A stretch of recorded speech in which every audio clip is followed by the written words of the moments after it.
आज हम बात करने वाले हैं मौर्य साम्राज्य के बारे में, यानी मौर्यन एम्पायर। ठीक है, मौर्यन एम्पायर जो है वो फर्स्ट एम्पायर माना जाता है, आरंभिक साम्राज्य माना जाता है। तो देखते हैं इसको किसने फाउंड किया था, इसकी स्थापना किसने की थी।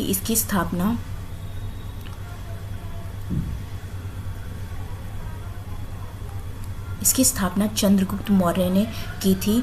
चाणक्य, जिनका नाम कौटिल्य भी था, इनके सहयोग से, इनके सपोर्ट से इन्होंने मौर्य साम्राज्य की स्थापना की थी। ठीक है, अगर हम बात करें कि इस मौर्य साम्राज्य के वंश कौन कौन से हैं, चंद्रगुप्त मौर्य, उसके बाद इनका सन बिंदुसार, उसके बाद फिर अशोक सम्राट मौर्य आते हैं। ठीक है, मौर्य साम्राज्य की, मौर्यन एम्पायर की जो कैपिटल है, राजधानी है, वो कौन कौन थी, पाटलिपुत्र, तक्षशिला और उज्जैन, ये तीन इसकी कैपिटल थी। ठीक है, और इन तीनों में से सबसे प्रसिद्ध जो रूलर रहा है, सबसे फेमस रूलर मौर्यन एम्पायर का, वो थे अशोक मौर्य।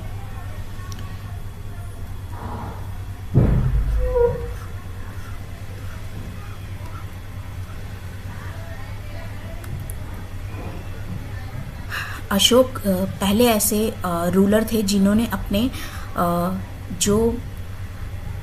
जो भी थॉट थे, उनके जो भी मैसेजेस थे, जो लोगों तक वो पहुंचाना चाहते थे, उनको इंस्क्राइब कराया था किसी पिलर पर या कहीं, मतलब हार्ड सरफेस पे कहीं ना कहीं उन्होंने उसको इंस्क्राइब करवाया था, अभिलेखित करवाया था, ताकि लोग उसको पढ़ें और उनके थॉट के बारे में जान सकें। ठीक है, उन्होंने ये जो अपने मैसेजेस थे, वो उनके अशोक के जो मैसेजेस थे वो किस भाषा में थे, प्राकृत और ब्राह्मी लिपि में थे। ठीक है, अशोक जो थे वो गौतम बुद्ध की शिक्षाओं से प्रेरित थे, इंस्पायर्ड थे by the Gautam Buddha thought.